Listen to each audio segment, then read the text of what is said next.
But yes, we had to fight a war.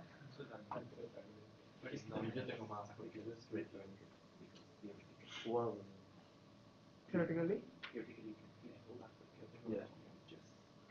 Then, then what's the problem that they have scarcity of food? We ruined the project. Okay. Exacto, sí, pero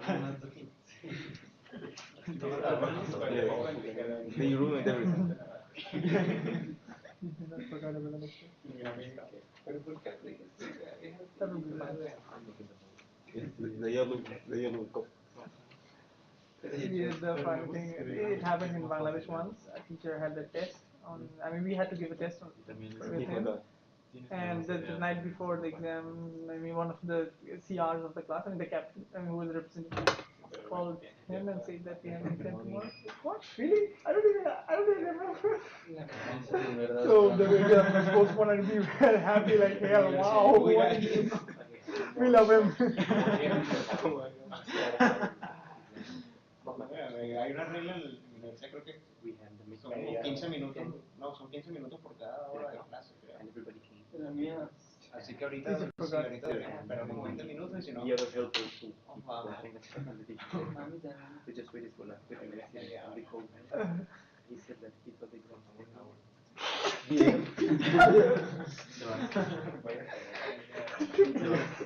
said extremely long. How come you assume that? Is there an exam at 10 p.m.? Then when did you give the exam? Nice school. It's nice school, maybe. Oh my god. It's a nice school.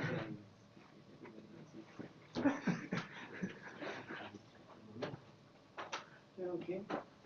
But they used to be lectured that it would be cancelled. And nah, teacher's not in the mood. Yeah, everything is even not saying no, that's one. It's bad. I don't know. I don't have anything in life.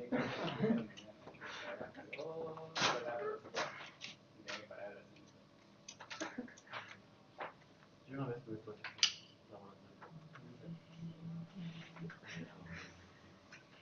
Se lo cuenta, no, pero es que tu coche es peor porque... Yes, that should be the right? I mean, anything else. Or even fly right in something. Yeah, that's it. I don't need anything else. Just from the email of the university.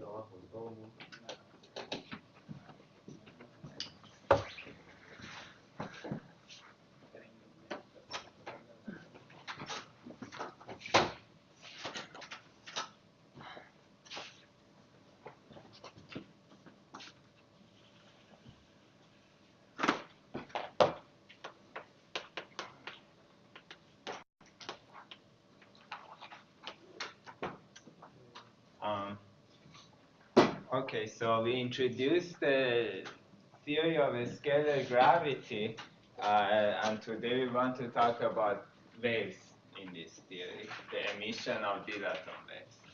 So let's consider a concrete example. We have some binary system, like Earth and Sun.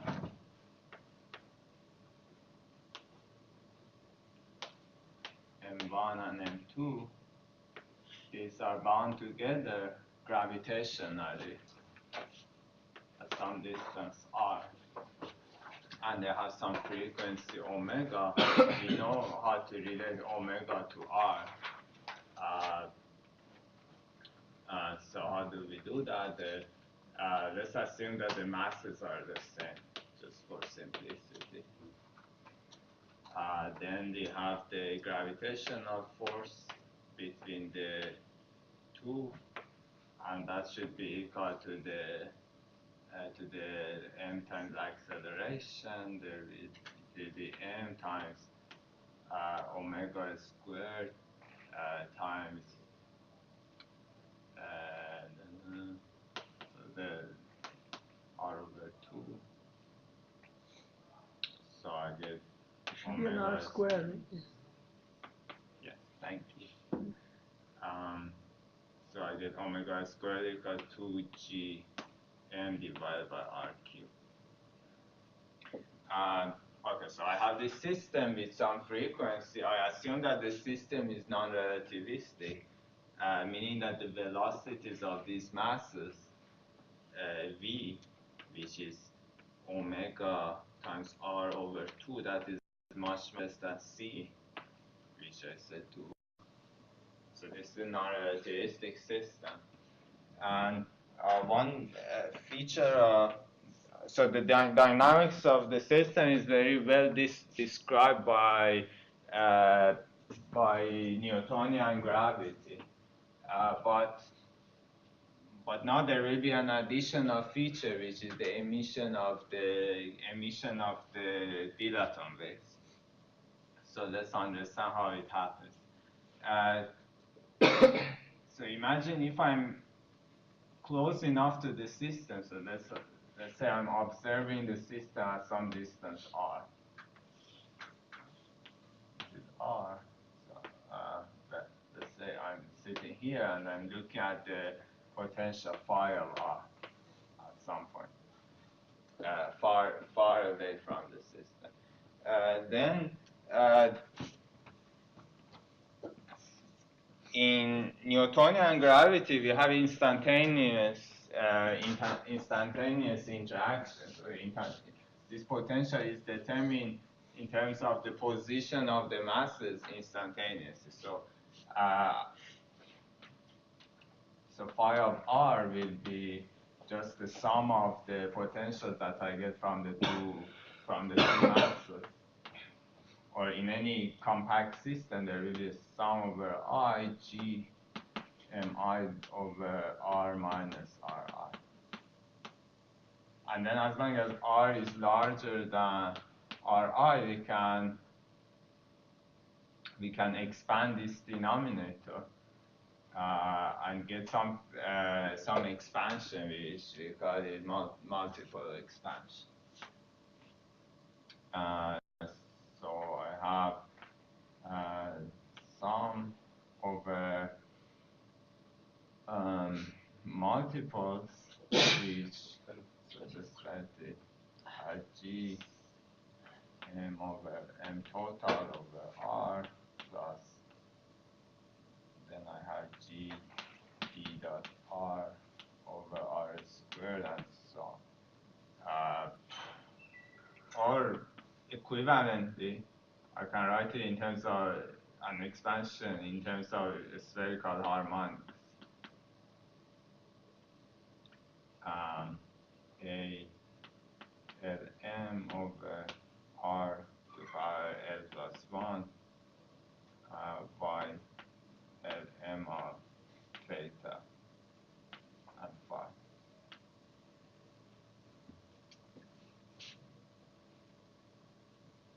So for instance, A00 is related to the total mass, A1M is related to the dipole moment and so on. Okay, so this is the non-relativistic description. Instantaneously, oh, by the way, so now that this system is changing with time, the moments are not constant. So the total mass of the system is constant, but the dipole moment is 0. But the higher moments are going to be time dependent. So let's go to the next moment, quadrupole moment. Why is the dipole 0? Why is the dipole 0? Just a moment. Well, because the dipole is the sum of, it's basically because of conservation of momentum. Okay. So you see that the center of mass, and then the definition of total dipole is sum over I, mi times ri. And if you see that the center of mass, this is exactly the definition of m total times r center of mass, which is 0. So I'm assuming that I'm measuring R from the central mass. Right, so dipole is 0, but the quadrupole moment of the system will be time dependent, just because its masses are moving. So what happens is that these coefficients here are determined instantaneously in terms of the position of the masses that I have in Newtonian gravity.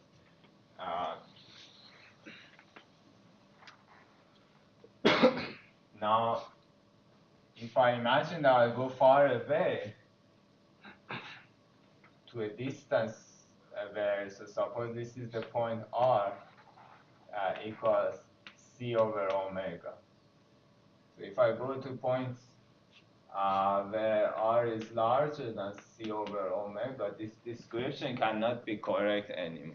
So you can think of this phi of R as being some rigid field of these two masses that is rotating with time. If at some moment I would have some phi of R, as the masses orbit each other, this phi of R is just rotating with the whole system. But the configuration remains essentially the same up to this time-dependent rotation. At some point, the velocity of this rotation becomes of order of the speed of light. And once that happens, then clearly the non-relativistic picture breaks down. That point is called the light cylinder. That's the point at which, if I want to just rigidly rotate this configuration of the phi field, at this point that configuration has to move with the speed of order of the speed of light, because omega r is going to be c. Omega r is the velocity.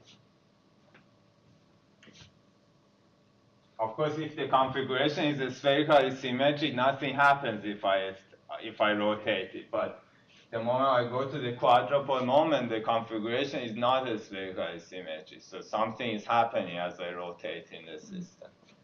And here, something is happening with the speed of light.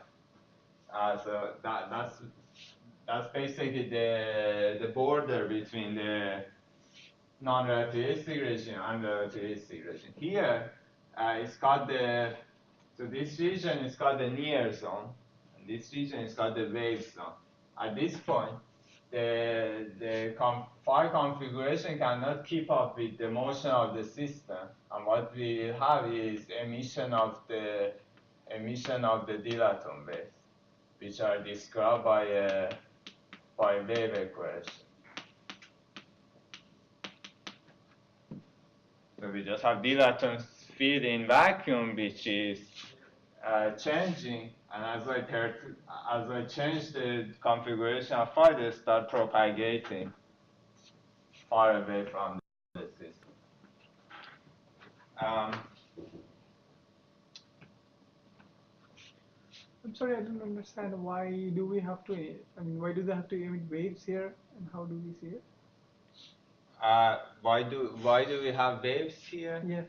Well, you have waves everywhere, but this is the region in which the non-relativistic picture has completely broken. Yes. So it makes no sense to talk about instantaneous potential here. But here is a good approximation to talk about instantaneous potential. Yes. But as I remember from the Maxwell's equation that we derived the wave equations from the Maxwell's equations itself. And then we say that okay, these are the equations of motion for the photons. Right? But here, did we derive anything? But this is a wave equation. But it comes from what? Well, that's what we did yesterday. That's the equation of motion.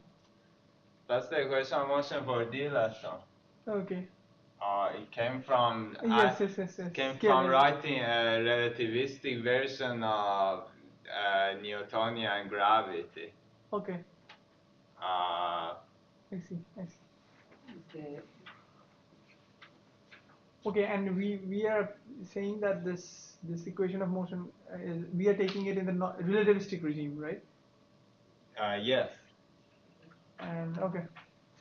Well, so what was the trajectory? We said that we have Newtonian gravity. It works in the non-relativistic regime. Of course, the world is relativistic. Therefore, there must be a relativistic theory of gravity. Yeah. What is gravity is a long-range force. Therefore, there has to be a force carrier, a massless force carrier. The simplest candidate would be a scalar particle, massless scalar particle. That is the equation of motion for a massless scalar particle that would couple to the sources. So that was our relativistic version of gravity. So now we are asking, what does this theory predict if I have masses that are time dependent? So it is a wave equation. It predicts emission of dilaton waves. Yes. Could we, I don't know, like, you want to couple with can you couple the dilaton with, I don't know, with electromagnetics by using the stress tensor of the Maxwell equation? Yes, except that trace would be zero for electromagnetic waves.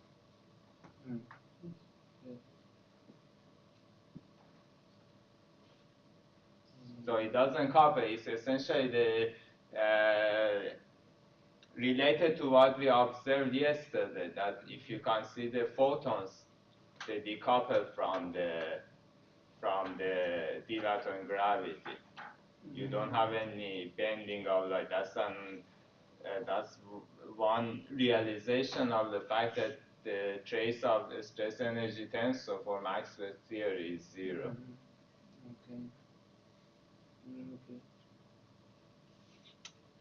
Okay. So, other questions?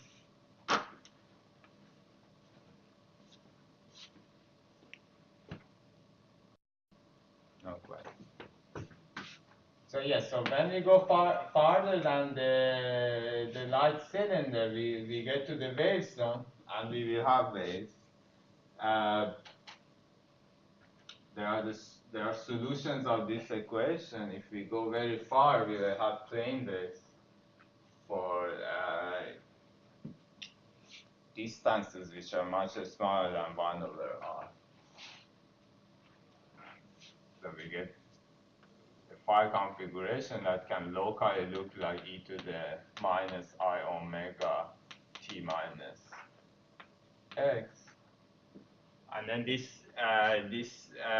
these waves have contain energy, because if you remember, we write an action for phi.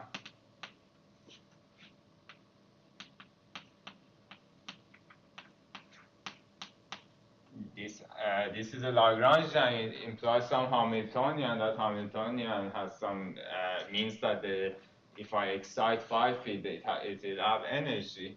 From here, we can derive the stress energy tensor for the phi field, and that would be zero. That would be non-zero, and will give us the energy density and the flux in the phi. So there will be some energy flux carried by this phi field away from the system, as I consider this problem. And therefore, since the system is losing energy, this orbit will not remain stationary. It will collapse. It loses energy. It shrinks, and then finally they merge. So we get things that similar to what they recently observed in LIGO. Okay, so we want to have some description of this process, which itself shows us how we go from this regime to that. I don't want to make separation by hand.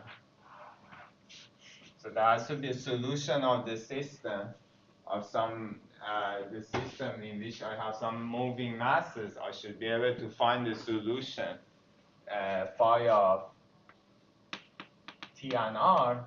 And as I take R from small values close to the system, as I take it there, I have to recover this Newtonian description. And as I take R to be farther away from the system, I have to discover that there is emission of waves, and then that would allow me to calculate what is the energy flux. So that is the interesting question to ask.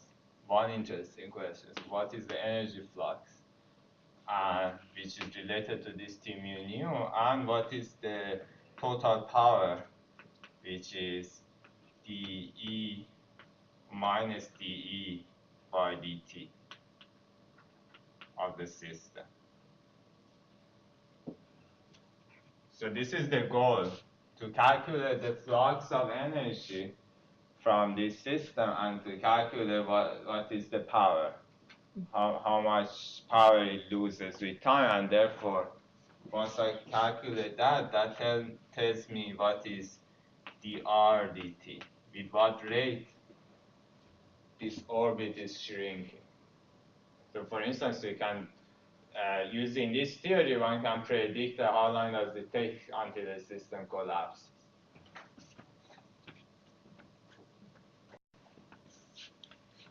Is it clear what we are going to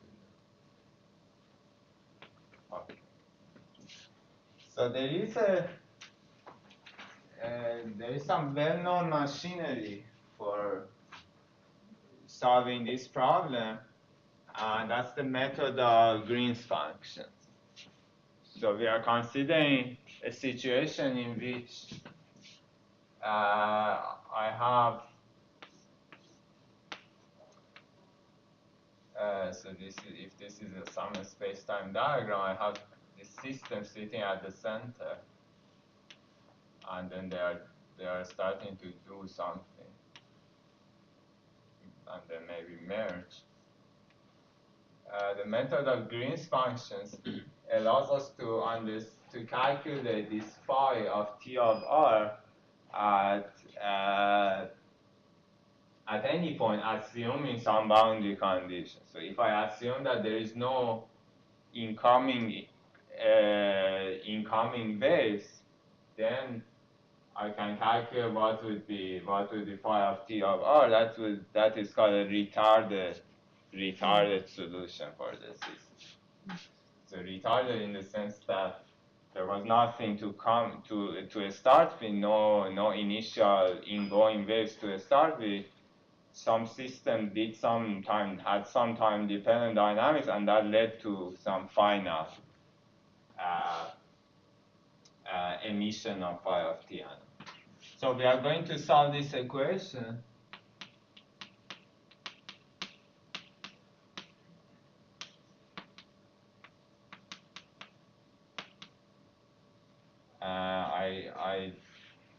I dropped the indices of this T mu mu. So T is just a trace of, and it is a time-dependent source.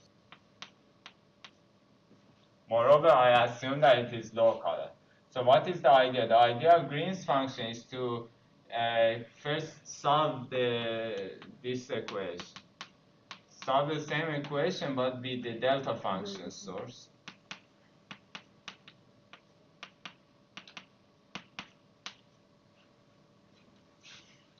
And once I have the solution, once I find this retarded Green's function, then the solution to the original equation is just given by integral d4 x prime g of x and x prime t of x prime. So this is phi of x.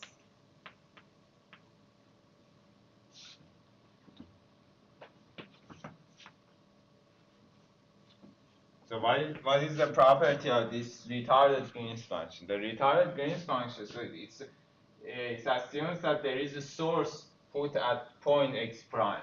Say x prime is 0, so there is a source put at this point. The retarded Green's function is 0 outside of the light cone of this point. And then it will be non-zero on and inside the light cone. So there will be some light cone. And GR of x and 0 is equal to 0 here. Here it can be non-zero. So it has the, obviously, respects the causal structure of a relativistic theory. Now this is an extremely simple equation. So the retarded Green's function is very easy to find. You can see the derivation in the notes. So it is given by delta of t minus t prime minus r prime divided by 4 pi r minus r prime times theta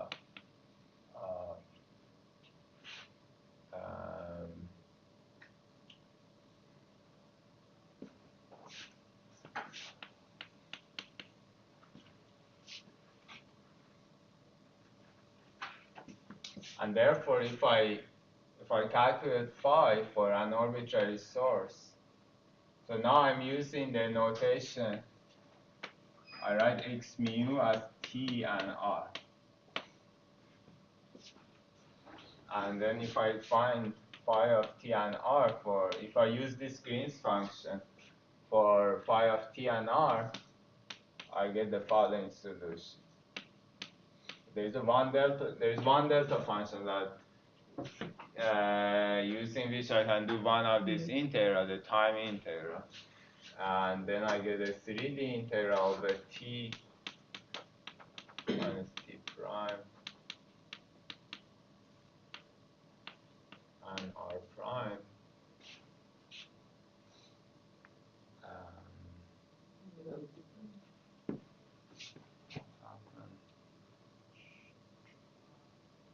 There's no t prime.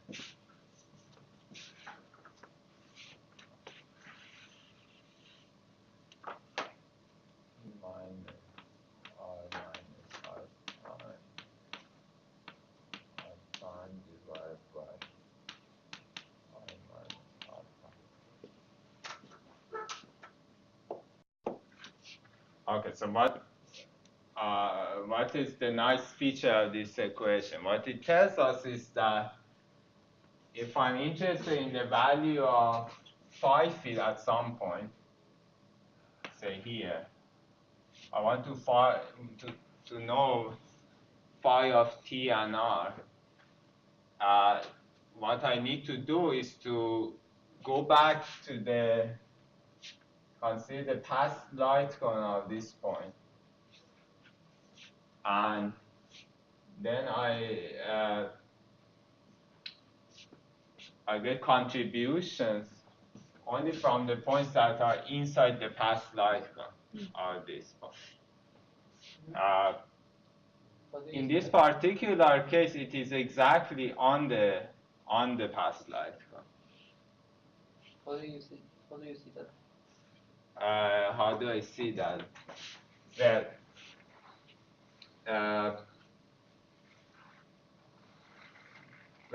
we are going to fix t and r, right? And then this argument, this is basically t prime, right? The past. Say it again. That is the past. Yes, because it's t minus r prime. So at any point r prime, so this is some r prime, right? You look at a light ray emitted from this point T and R. So this is the point T and R. And you pick some R prime point. So you see when at what T prime point that light, that past moving null trajectory reaches R prime. This will be T prime. So this T prime is T minus R minus R prime. Right? Since it is T minus something positive, it is a retarded solution.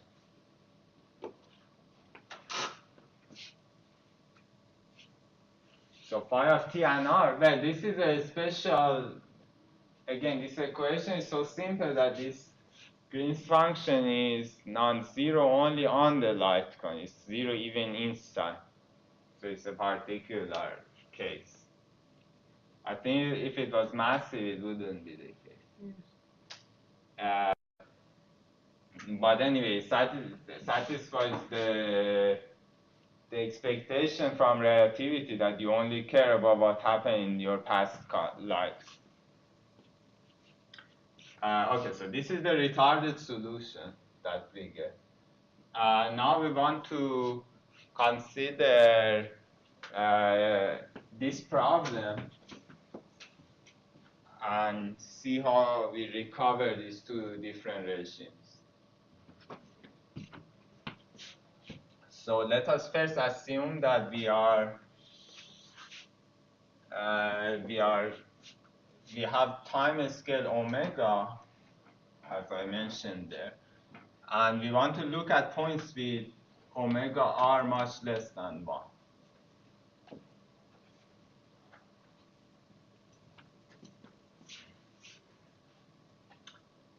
Note that dt time derivative is of order omega, right? So if I take time derivatives of this t, that would give me factors of omega. So things of order omega. Now, if omega r is much less than 1, then in the time argument of this t, I can ignore this term, r minus r prime. So in this regime, which is called the near zone, so this is, since omega is fixed, it's a constraint on r. So this is the near zone. Or phi of t and r is going to be minus g integral d3 r prime t of t and r prime divided by r minus r prime.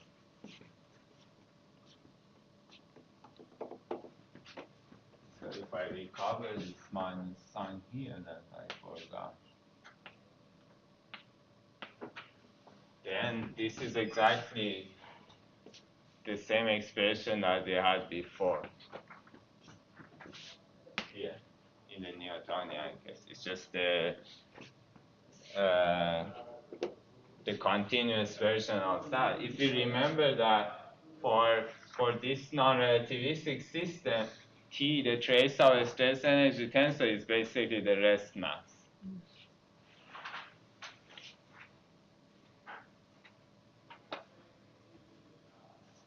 Times the delta function that says where it is located. So if I have a rest mass at position x of t, then t and mass m, then t will be just m times delta 3 of, so let me write it with big X so that we don't confuse it. So t of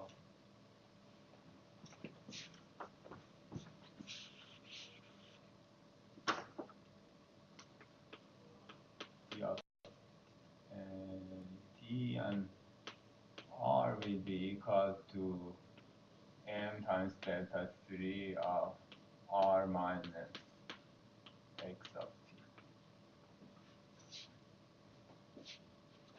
So if I have a bunch of point masses, I plug it in there, I recover this equation. Okay, so this is the non-relativistic limit recovered from the full retarded potential. Now, of course, we are interested in the other relation, in the more interesting case, when we consider omega r much larger than 1. Any questions so far? Before I go to the wave sum.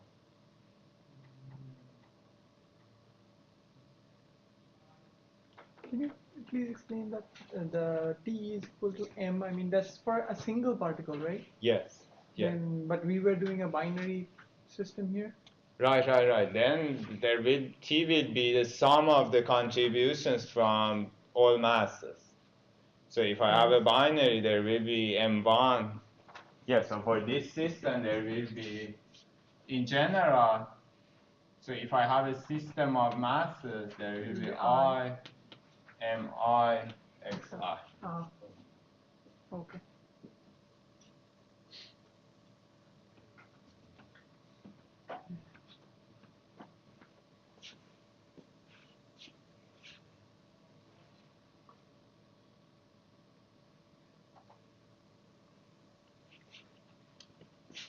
Okay, waves.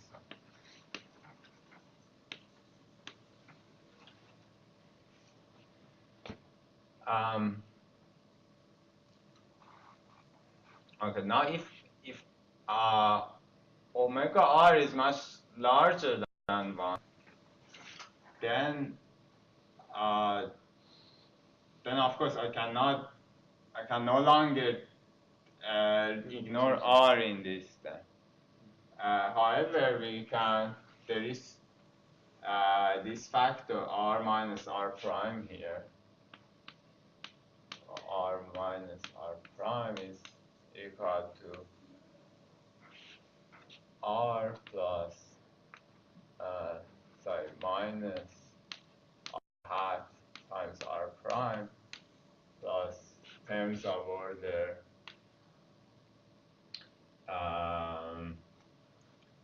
terms which are suppressed by higher factors of r. So let me write it as, how do I write? Let's say r prime times order r prime over r. Right?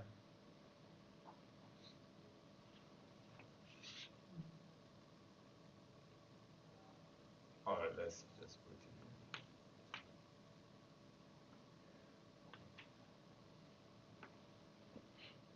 So for very large R, I have this. Well, in general, this is just R expansion of R minus R prime when R is larger than R prime. Now, if I plug it in here, then I have this extra term, and if I expand T, so imagine I have T of T minus, so if I plug it, I get T minus R plus R hat times R prime, and I neglect higher order terms because they are suppressed by 1 over R, and we are in large R regime. Then if I expand this term, I will get what? I get the sum of time derivatives of T.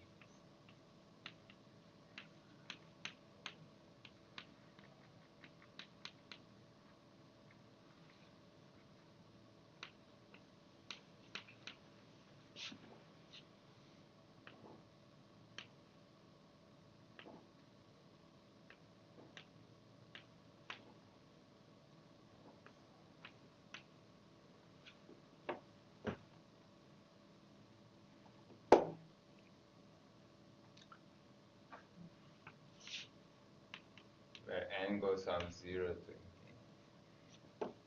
Now, what kind of expansion is this? What is the expansion parameter here? So we have d by dt to power n. We said d by dt is of order omega. So the nth order term in this expansion is proportional to omega to the n. And then I have this factor, which is r prime to the n. R prime is the variable of integration here, but we are considering a system which is compact with the size of order big R. So R prime is of order this big R. So this term will be of order R to the n. So the expansion parameter is omega R to the n. And this is for this non-relativistic system that we are considering, this is much less than 1. So omega r, remember omega r is the velocity of the particle. So this expansion is indeed an expansion in factors of velocity of the masses. For non-relativistic system, is a good expansion, can be truncated and get a good approximation to the result. Another point to notice is that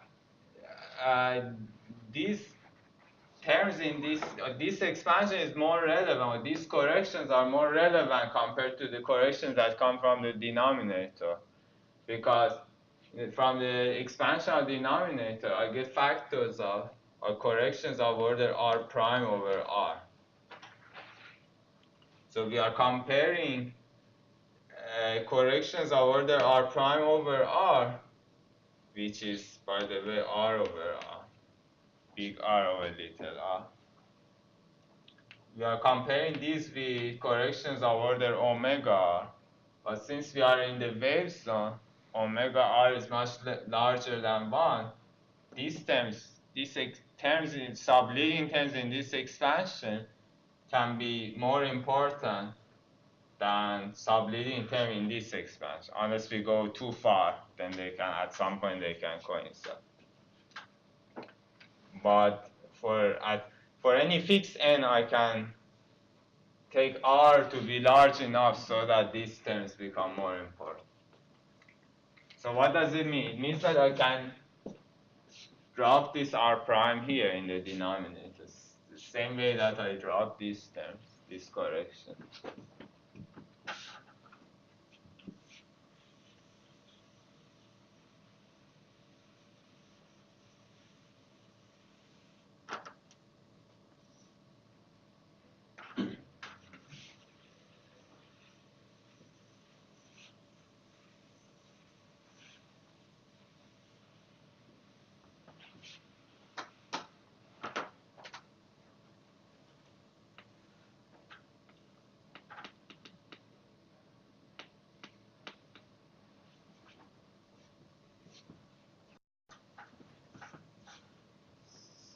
So we just plug this in here, we get something of the form minus g over r integral this 3 r prime. Let me r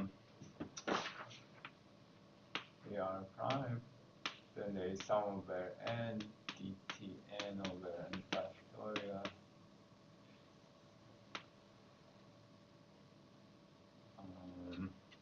No.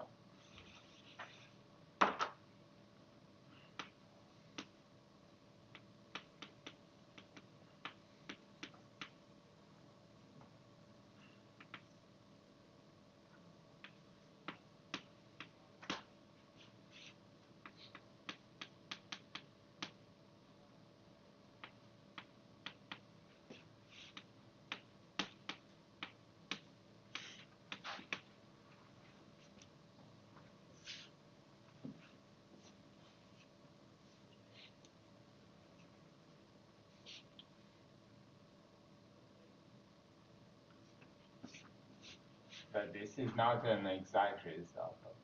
I made an approximation, which which is that I ignore R prime over R correction. Okay, so as you see, the nth term in this expansion is coming with n factors of R hat. The term which has n factors of R hat can be expanded in terms of YLMs up to L equals n, from 0 to n. So this object can be written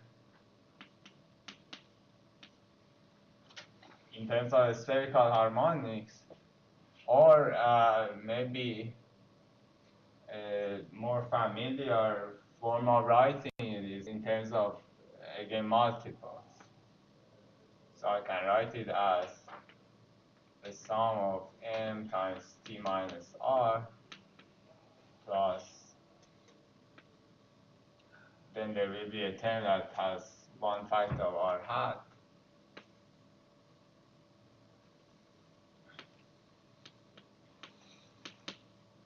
times the dipole moment, or with the time derivative. And then there will be r hat I, r hat j, q double dot ij. And all of them are evaluated at t minus r.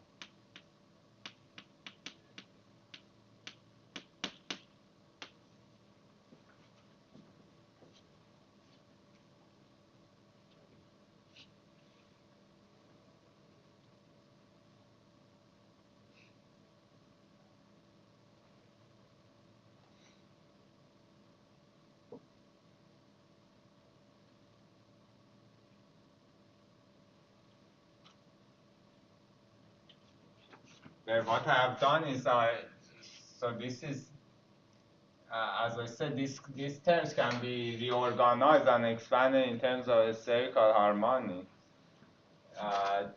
Then this m has to do with the coefficient A00.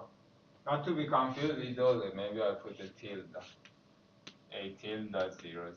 These are related to a tilde 1m. These are related to a tilde 2m.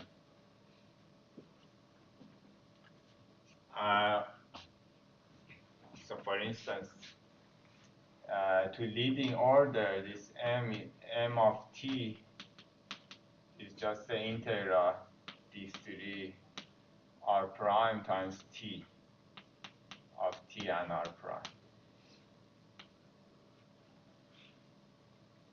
And then d will be integral d3 r prime times t r prime, and qij is d3 r prime 3 ri rj prime minus delta ij r prime square t of t and r prime. And then there will be corrections. Yeah, that's why I don't write. But notice that this term doesn't have any trace. It's a traceless combination that ensures that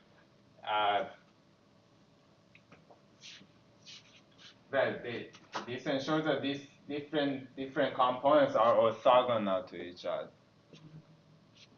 So that was the important thing in the reorganization of this term, to write it in terms of orthogonal components. Now you will see why we are interested in looking at orthogonal components. In fact, we see it right now.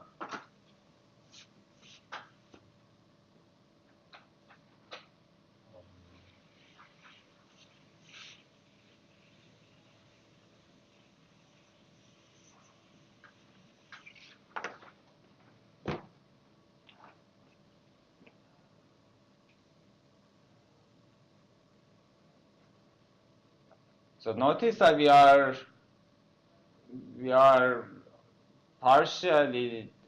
partially accomplished what we wanted to do, right? We First of all, we wanted to recover the non-relativistic expansion which we did in the near zone.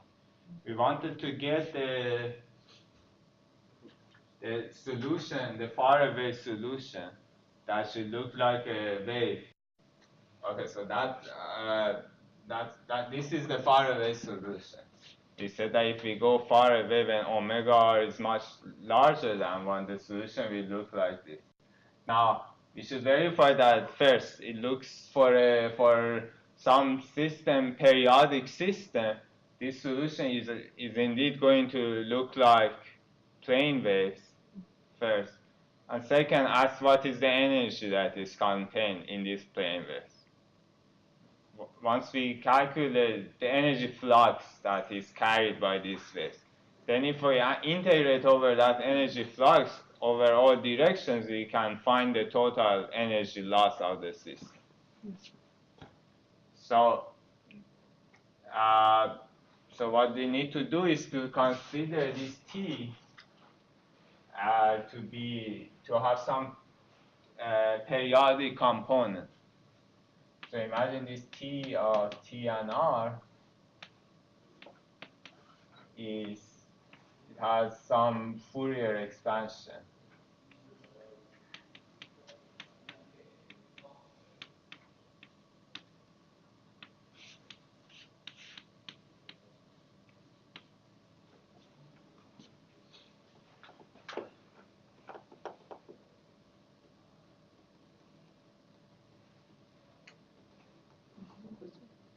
Yes. Why do you say that it's traceless? Because it's not traceless. This one? So let's take its trace. Our trace of this term, what does trace mean? I want to contract it with delta ij, right? The first term gives me in this. The first term gives me, so there are these integrals and everything. The first term gives me 3r prime squared. The second term gives me delta ij times delta ij, which is 3. That is the wave. Okay. So this is 0. Okay. You know that. Well, this is the ij. That ij is the 3-dimensional unit matrix, right? Yes. So if I want to write it in terms of as a matrix, delta ij is just a unit matrix, 1, 1, 1, and 0 everywhere else. So if I multiply it, if I take its trace, the trace of this is just 3. Okay.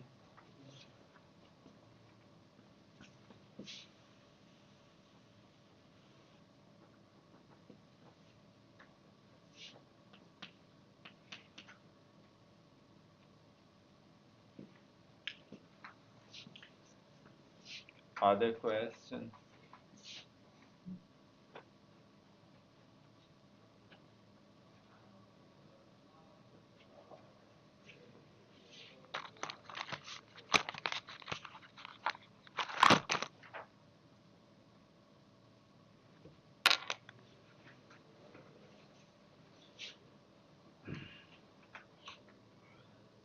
Okay, so now we want to assume that our source has some Fourier expansion. It's a time-dependent source, so I can always Fourier expand it.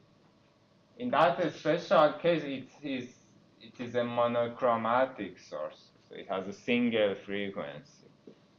It's really just one of these plus its complex conjugate.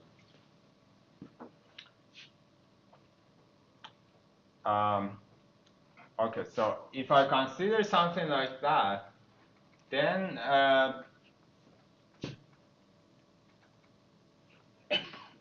what we will see is that all of the terms that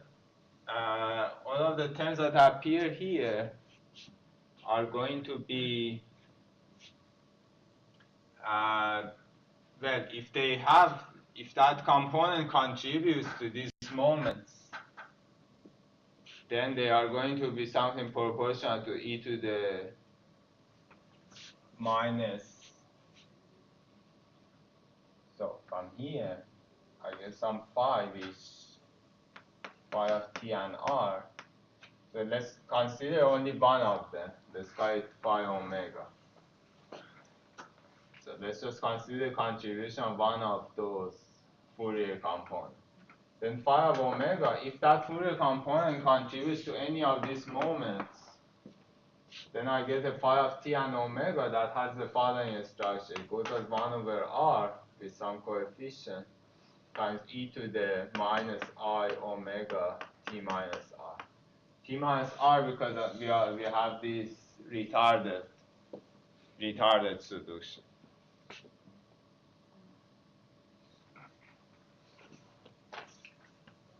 Okay, so now imagine we have this system with time dependent omega, and then we are on Earth. We are the observer. We have LIGO here, and the waves are emitted from this system. We are far away, so let's say this is some r0, and then we look at the waves at some point r. So r is equal to, so this is a vector x, and r is equal to r0, the vector to the center of the Earth, plus x, where x is much, much less than r0. Now, what do we have? Here we have these waves that are described by this equation. If I take that r, which is r0 plus x, for a small x, that is going to look like r0 plus r0 hat dot x.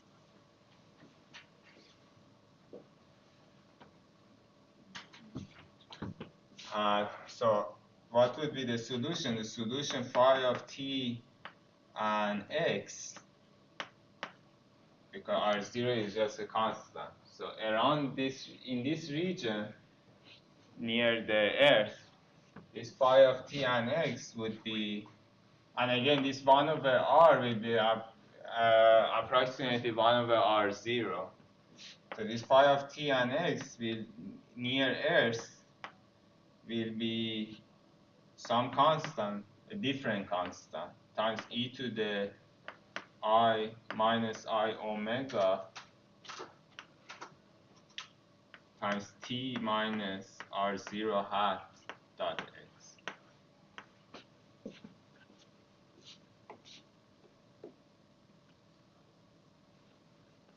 So I absorbed some phase inside this A factor.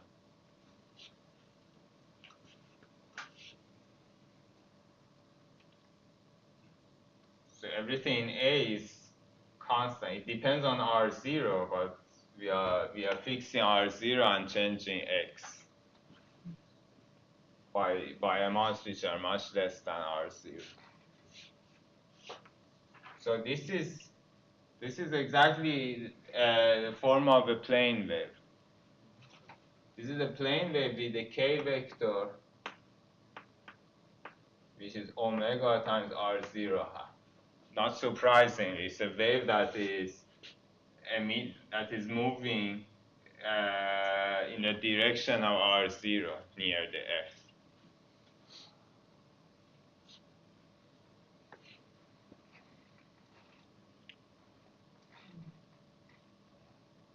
And of course, a plane wave is a solution of the wave equation.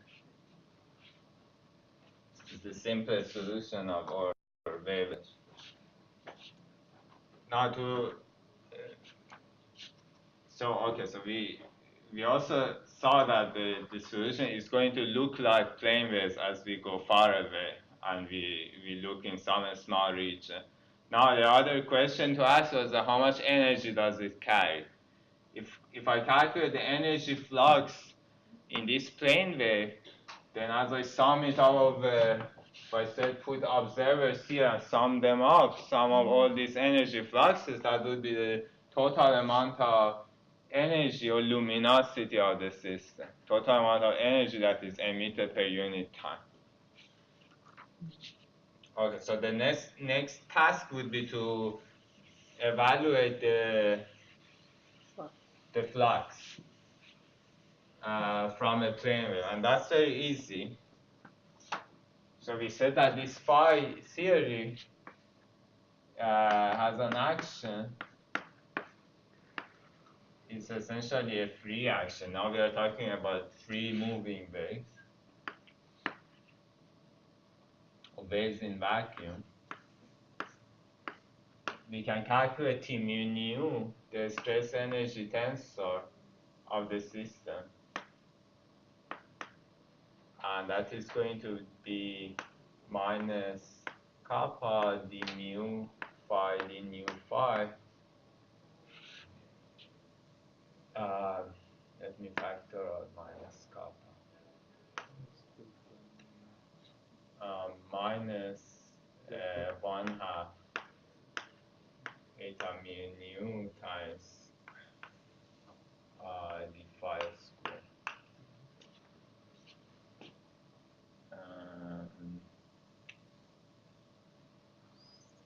Is it correct?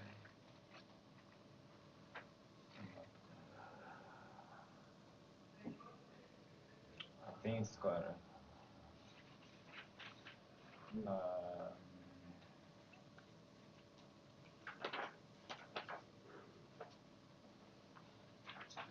Yeah, it looks like. So in particular, if I calculate the 0,0 component of that, then I raise one of the. So if you remember, or if you did that exercise, T0 mu is the nodal current that is associated with time translations. So T0 mu is the nodal current associated to T going to T plus a constant, or X0 going to X0 plus a constant A0. This theory is invariant under this shift of this time translation. If I calculate the nodal current associated to that, it is going to be T0 mu. Then T00 gives me the density, and the corresponding density, which in this case is, since we are talking about time translation, it will be energy density. So T00 is energy density, and T0I will be energy flux. And the conservation of this T0's component of T mu nu is just the conservation of energy. That implies that dt or d0 of T00 is equal to minus di of Ti0. So the change in the energy density is equal to the minus the divergence of energy flux. So energy flux is just T0I.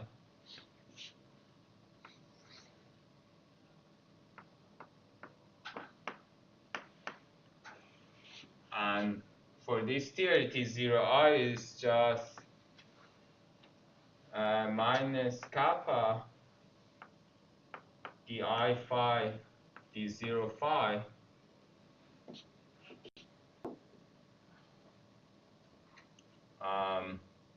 okay, so now if I take I to be a line K, because now the flux is going to, or maybe not, let's don't do that. Let's just consider some phi that looks like that, a plane wave. So if I consider a plane wave, phi equals a times e to the minus I omega t plus I k dot x,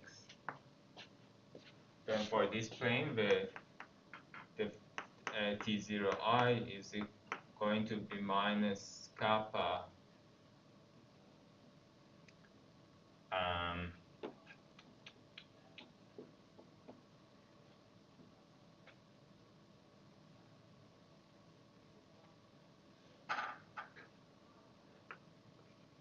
omega times ki times phi squared.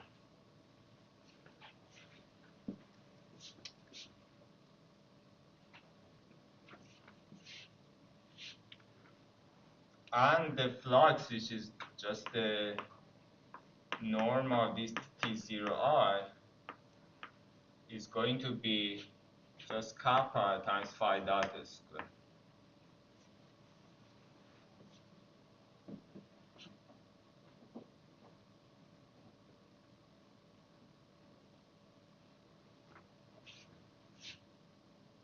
I didn't get this last line. Flux is this. This one? Yeah. Yeah, so this T0I is a vector, Yeah. right? It points in some direction. I'm just saying that take the norm of that vector. Okay. Norm of that vector is, well, we know that k, so what is the norm of this vector? Norm of this is, okay, let's expand.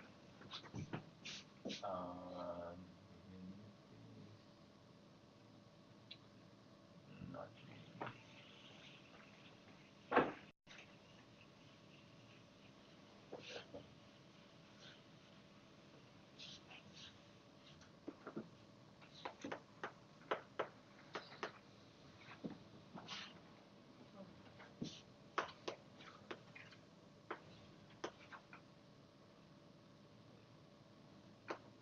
So one crucial thing is that this is kappa, this is k. You shouldn't confuse times phi squared. So far we agree, right? Yes. Okay, so what is the norm of this vector? It's a vector proportional to ki. Yes. So it will be just kappa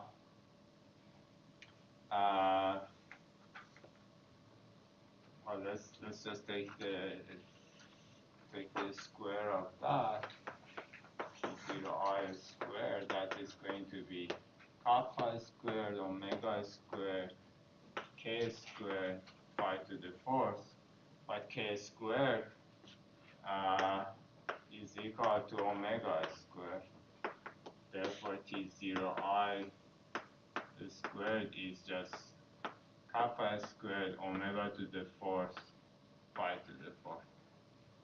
Yes.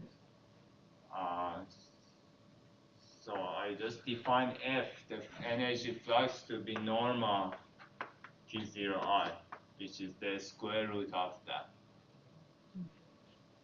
And that is yes, that's kappa times phi dot squared. Yes.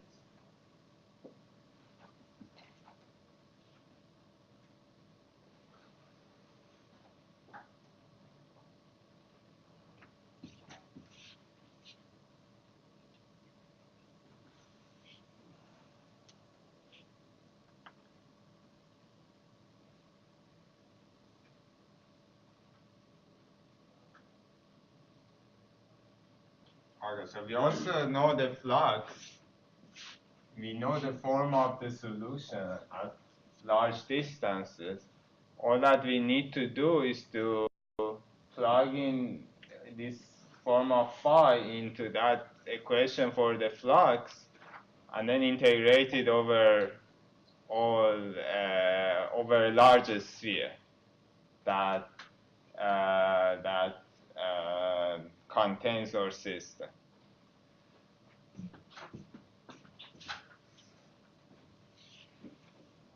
So total luminosity or power, emitted power, is going to be the integral d2 r hat times r squared So the sum over the area elements of this big sphere times the flux.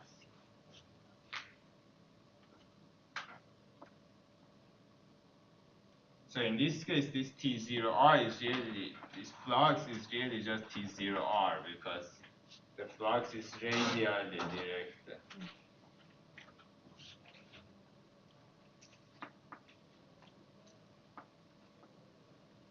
So what we see is that so let us plug in. So I have R squared, and then we have phi dot squared. Now, as you see, there is a 1 over R factor here. That's the characteristic property of waves in 3 plus 1 dimensions. The waves decay as 1 over R. Therefore,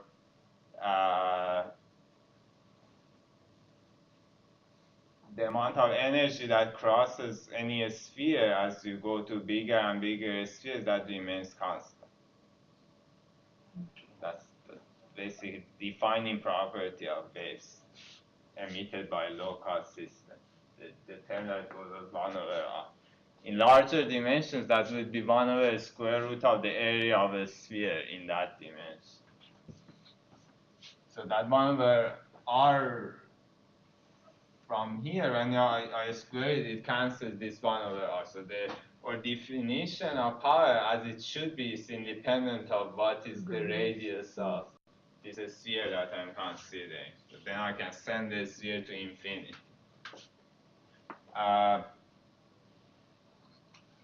So that's one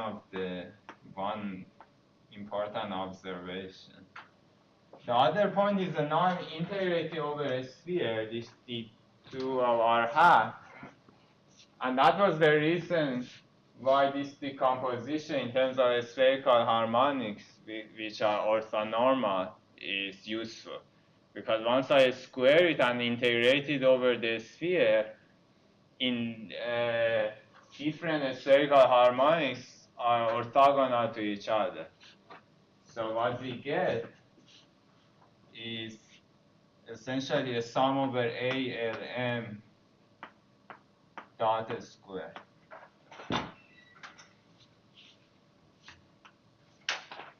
With some numerical factor which has to do with the normalizations that we choose for this spherical harmonics.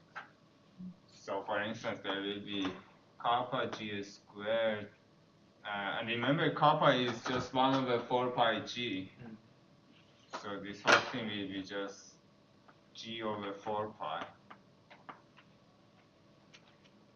And then there will be contribution from the monopole, which gives us m dot square. There will be contribution from dipole, G d dot square. So I don't know what is this coefficient. There is some coefficient there. And then, sorry, d double dot. So remember there is a dot here. There is another dot here, so it becomes d double dot. And d is a vector. So it's just the norm of this vector square. By the way, this is exactly the dipole emission term that you have in electromagnetism. That's a leading emission, non-relativistic emission in electromagnetism, because there is no monopole emission there. And then there is quadrupole emission, which is, no, I have the coefficient.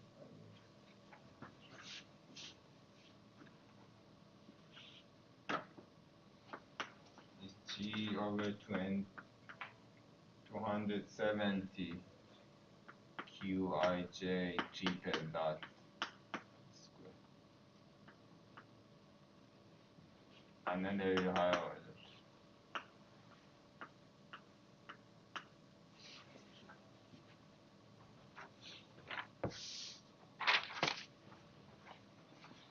Any questions so far?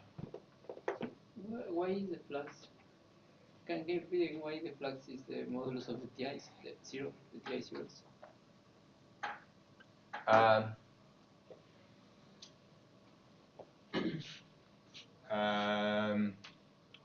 Well, so again, let's go back here.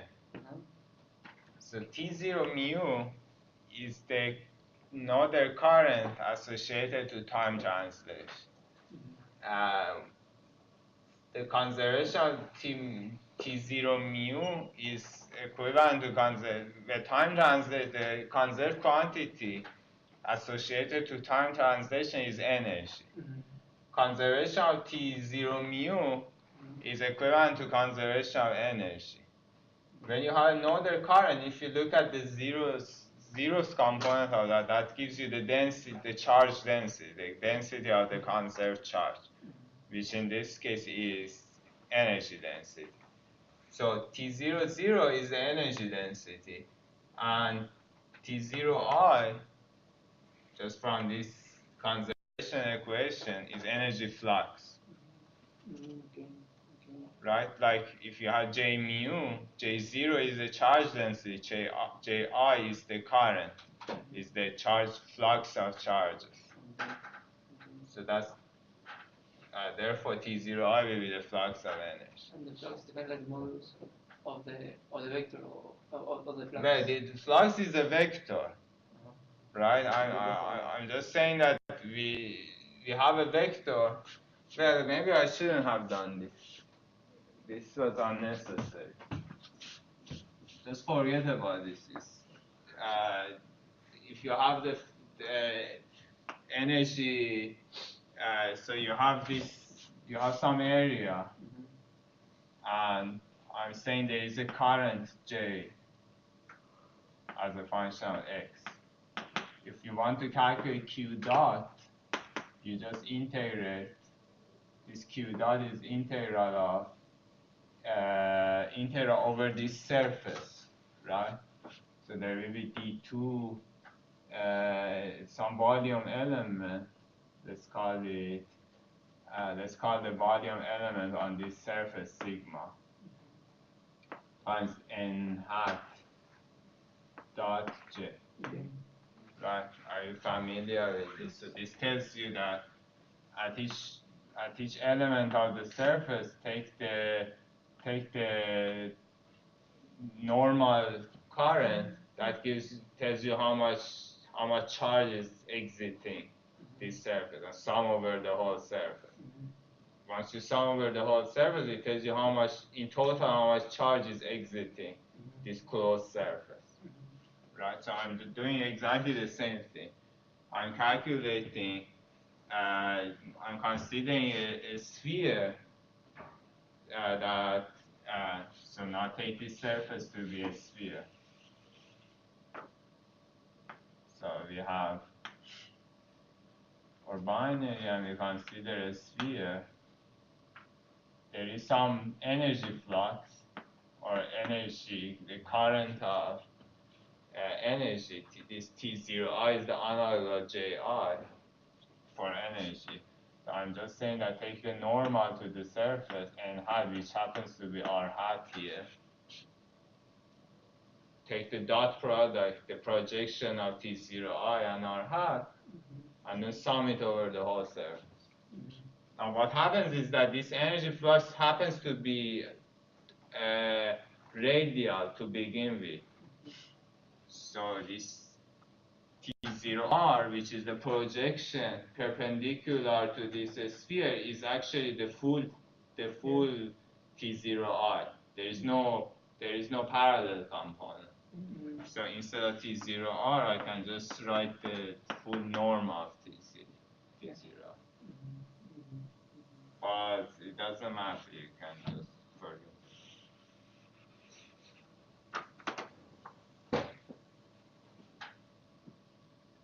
Like you could, let's say this T0R will be just phi prime times phi r, dt of phi times dr of phi. since phi is proportional to e to the minus I omega t minus r, the r of phi is the same as minus dt of phi. So you get the phi dot square.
Okay, so now let's go back to the system and calculate its moment.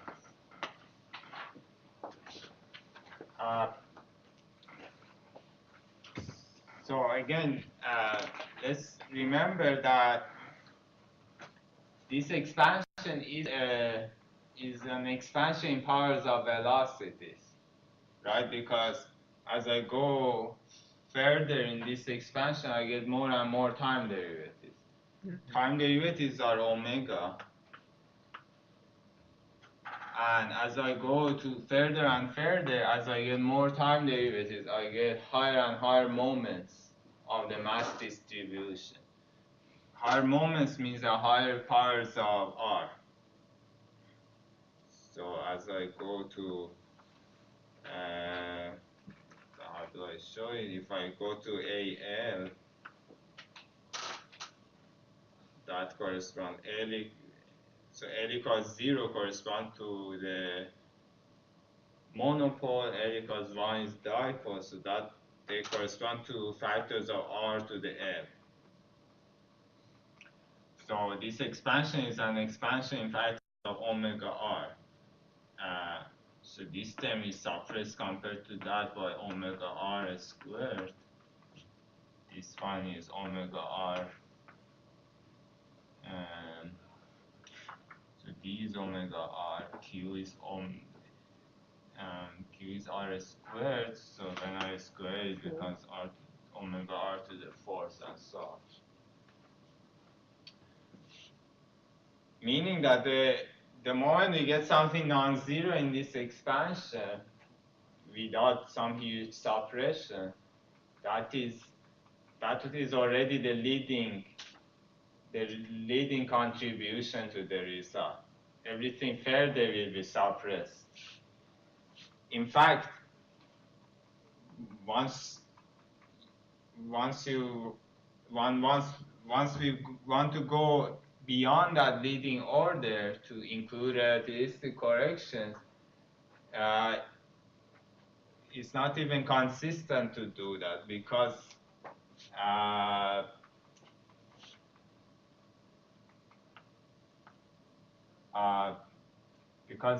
we said that the dynamics of the system is determined by its gravitational, right? We said that this is a system which is gravitationally bound.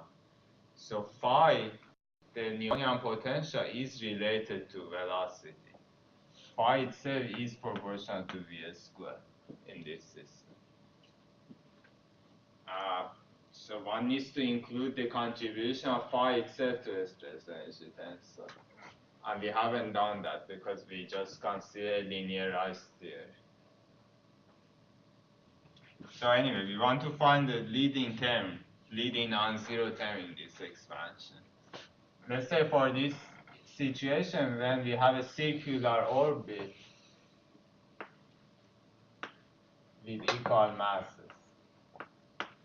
So that will be the last thing that we do today.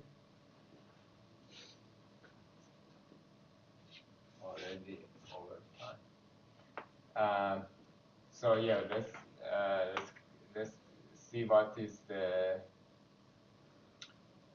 what are the moments.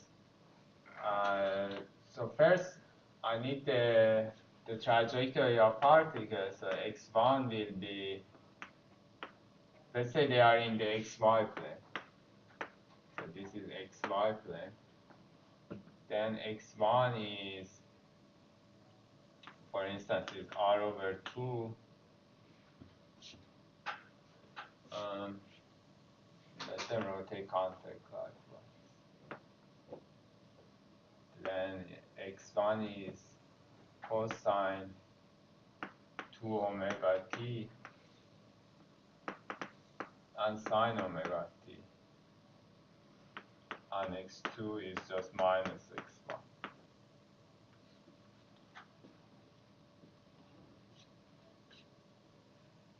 Now, if we calculate the monopole moment of this system, it's going to be 0. Sorry, obviously not. The monopole moment of the system is not 0, but it is. So, what is the monopole? The m of the system, m of t, is going to be time independent. So, it's going to be just twice m.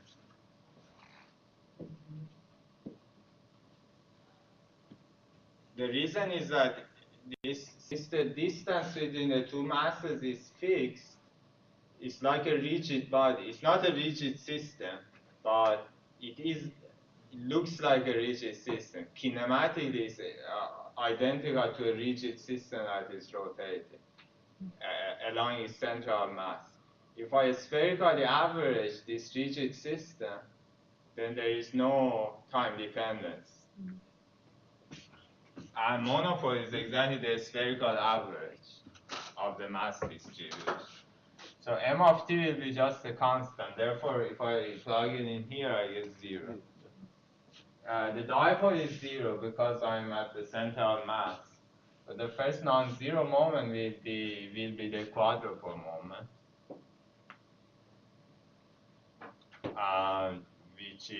which we can calculate using the usual formula. So we have, once you have these two trajectories, we know that there are two masses. So what was the formula for Qij? We had integral d3 r prime 3 r prime r prime j minus delta ij r prime squared times t.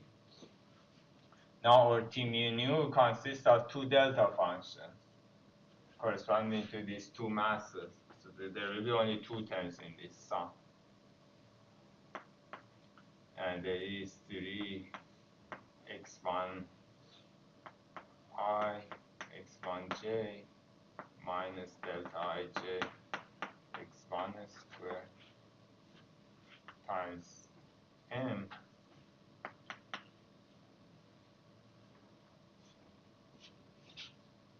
And then there will be another one coming from x2, but x2 is minus x1, so we just get a factor of 2.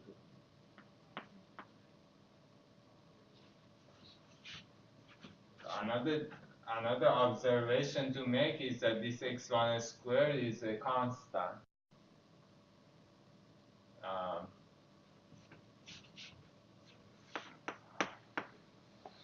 X1 squared is just r squared over 4.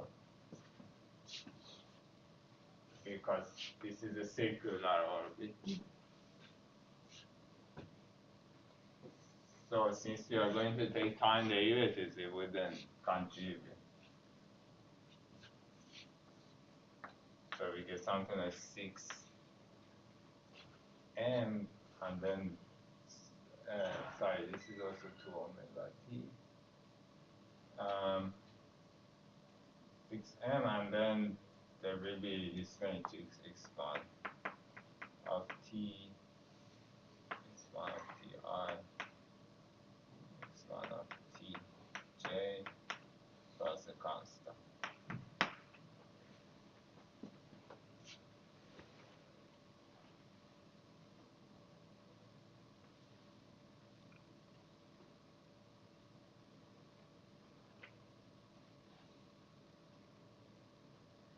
No,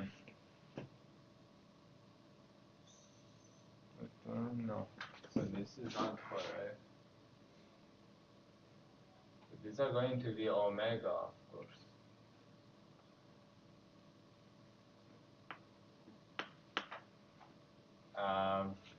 Right, because the frequency of the system is omega. After t equals 2 pi over omega, this mass comes back to its original position, right? Yeah. So it's not 2 omega. But what happens is that the frequency of the quadrupole moment will be 2 omega because we are squaring x. So quadrupole moment is a constant plus something with frequency 2 omega. For instance, if we just calculate Q11, so Q11 is going to be 6m times r squared over 4 times cosine squared of omega t plus constant. And cosine squared of omega t is what? So there is 1 plus cosine squared of theta omega t is equal to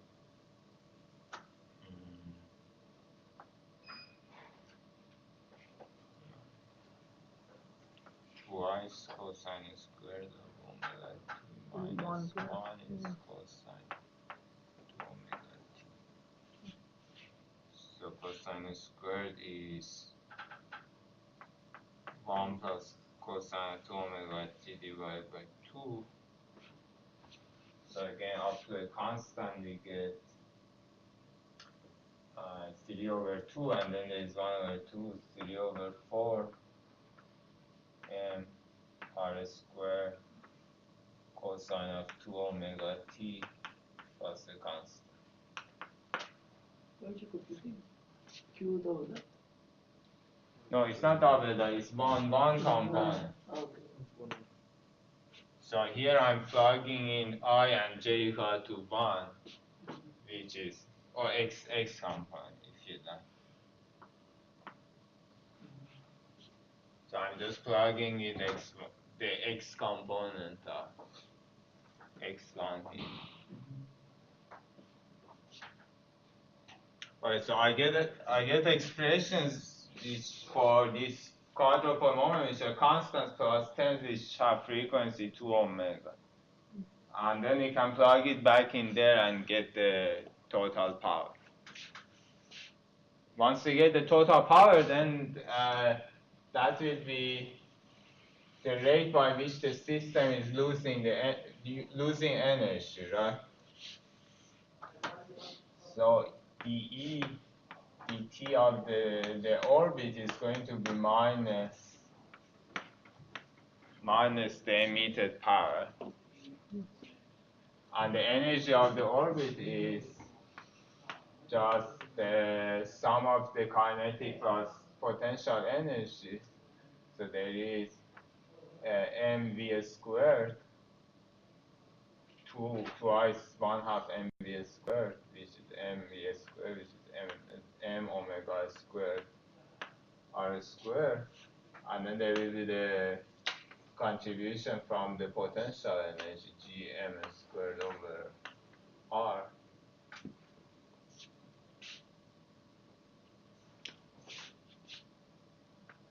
The system is bound, so the total energy is negative. It's going to be gm squared over 2r. And then E dot will be gm squared over 2 r dot over r squared.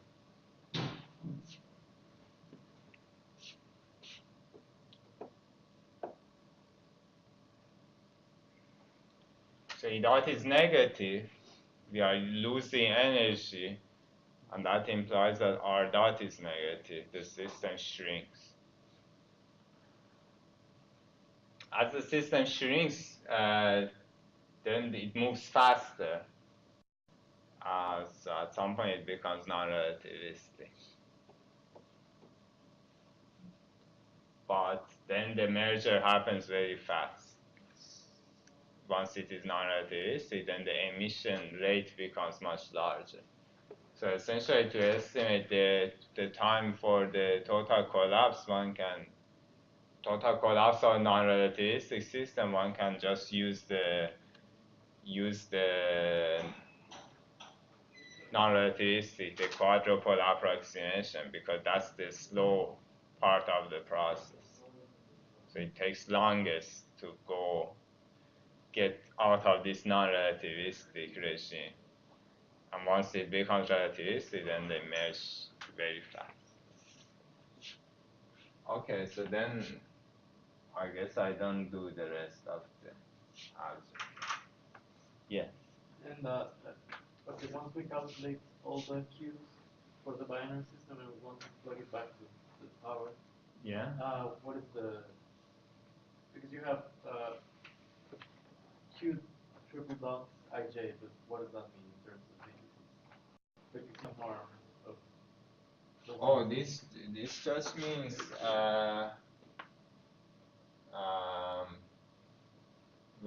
the usual sum of their indices. You're asking about the norm. Is that your question? Yes, so a thing with two indices, yes. Yeah, what do you mean by writing the norm? Nothing. Huh? Are you happy or not? How do I compute that? QI, this is as always. So this means sum over I and sum over J, QI, J, QI, J. Oh, okay. Now, if there are triple dots, then put triple dots. Yeah. Why are you using here the non-relativistic expression for the energy? Here? Yes. Why on the second line, yes. There. Yeah. But because I'm assuming the system is non-relativistic, Okay. yeah. If it's not, then no. But that was the assumption from the very beginning. Also, this is a non-relativistic expansion. If the system is relativistic, the multiple expansion is not a good expansion. How would you include also the contribution of phi to the stress energy transfer? One needs to know the nonlinear theory for this like if I postulate that my nonlinear theory is what I wrote, then I can calculate the full T mu nu.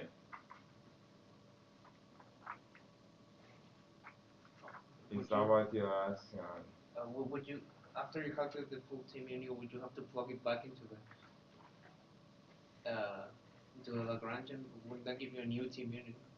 How would you do that? Yeah, that's a good question.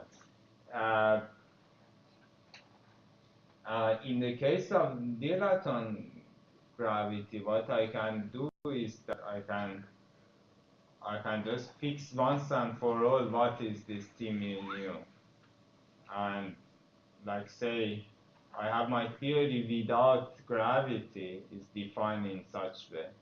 There will be some stress energy tensor of that. Then I couple phi to that stress energy tensor. Now if you calculate the total T mu nu of the system will be different from what I get from the matter sector. But there's no inconsistency.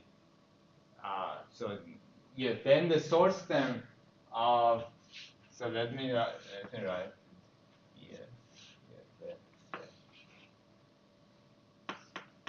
So if imagine we go to nonlinear nonlinear dilaton theory.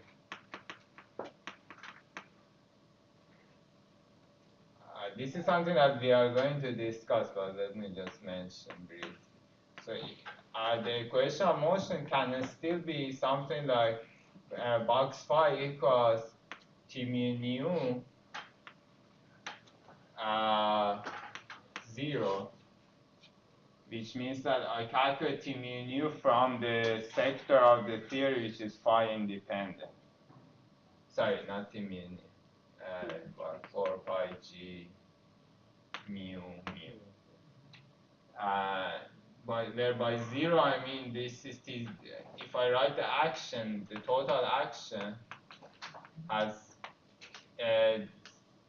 different components. So there was a matter component that only depends on the psi field. Then there will be a pure phi component, and then there will be this coupling between phi and psi. So by T0, I mean only the part of T mu nu that comes from here.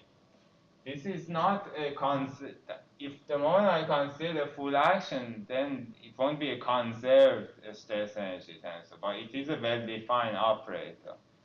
And there is no inconsistency in this theory. There is also no problem with the Newtonian limit, because in the Newtonian limit, the contribution from those other terms are suppressed. So you will, by construction, you will be satisfied the non-relativistic. But there is some degree of arbitrariness. You could define it in different ways. There is actually a nice survey done this, but this is one way of generalizing. Once we consider spin 2 gravity, the situation is going to be different, because now there will be inconsistency if we just naively generalize it like that, because we have to put a conserved source in there, like similar to Maxwell theory. Maxwell theory, you have the source has to be conserved. You cannot put an arbitrary non-conserved source. So once I go from linearized gravity to nonlinear gravity, I have to put something which is conserved, and that is very constrained. But that's what we are going to discuss in the future. But at the moment, let's just focus on linearized.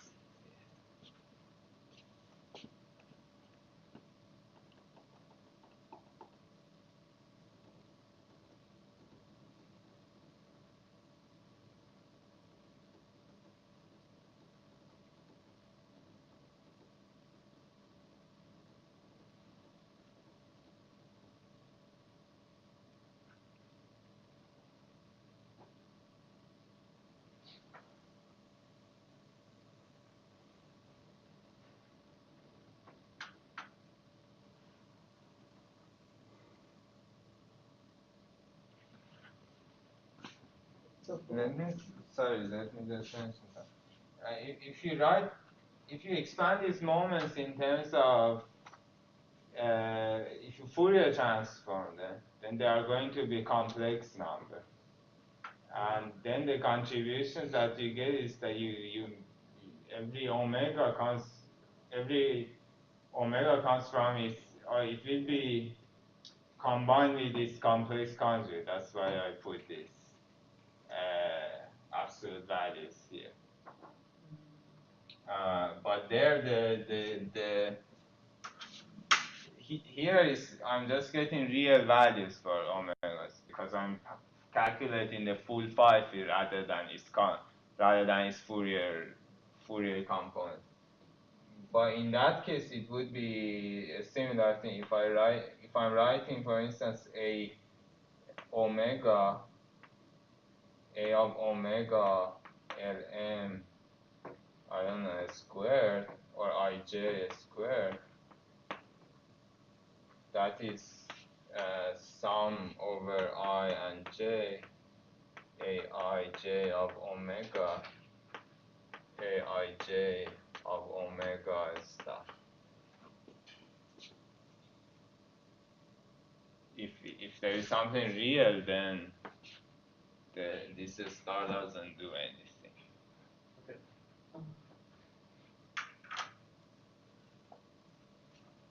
Another question.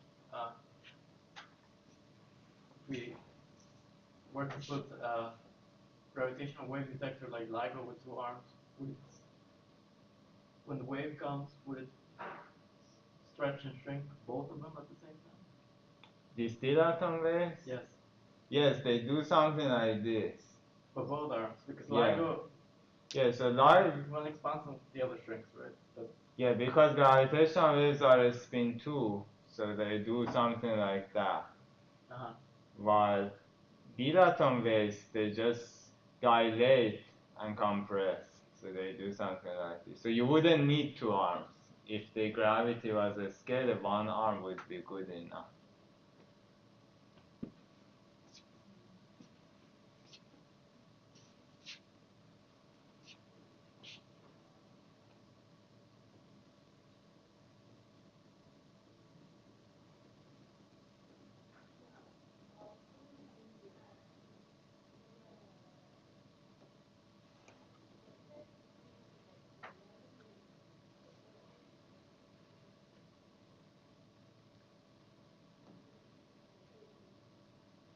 Well, I guess you could say even for the spin 2 gravity, one arm could work. I mean, even if I don't have the perpendicular one, something happens.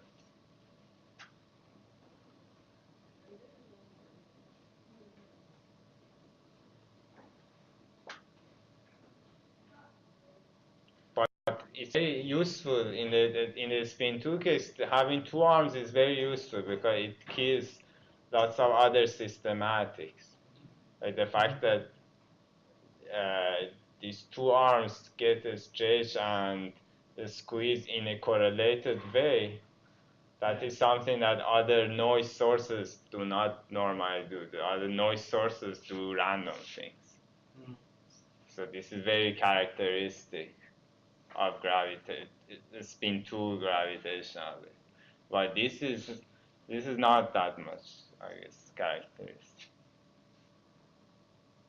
okay. Might also be better, like points where the waves come from. Yes, yes, to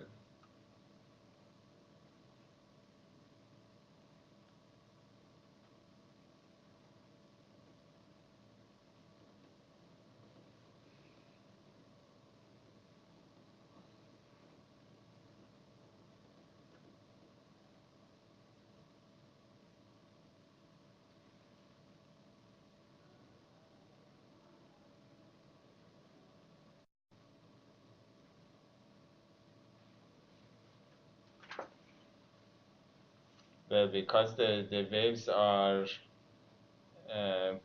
transverse, then like if they are just shining perpendicularly to your system, they do like this. But if they shine from a different k direction, then they stretch one arm much more than the other. They change one arm much more than the other. So from the relative amplitude of two arms, you can get an idea of about the k, the direction.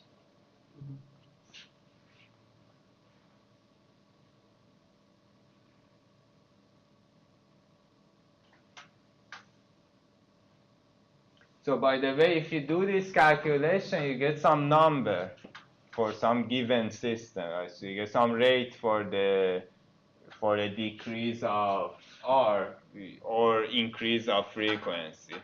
And there are actual observations, there are actual systems, these binary pulsars, which have been measured with very, very high accuracy. The omega dot has been measured with very high accuracy. Since they are pulsars, they have very good, they work like very good clocks.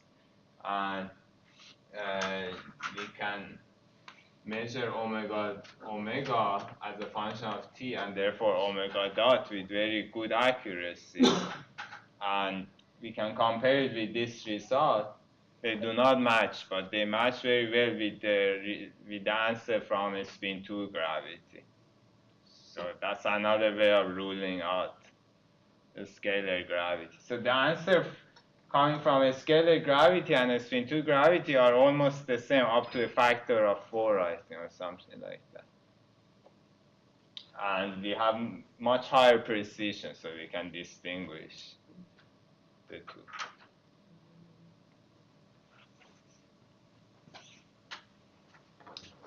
Okay.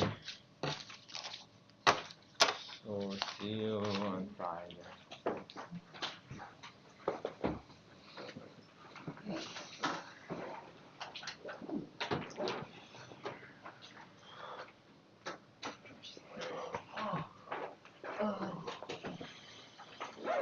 선생님,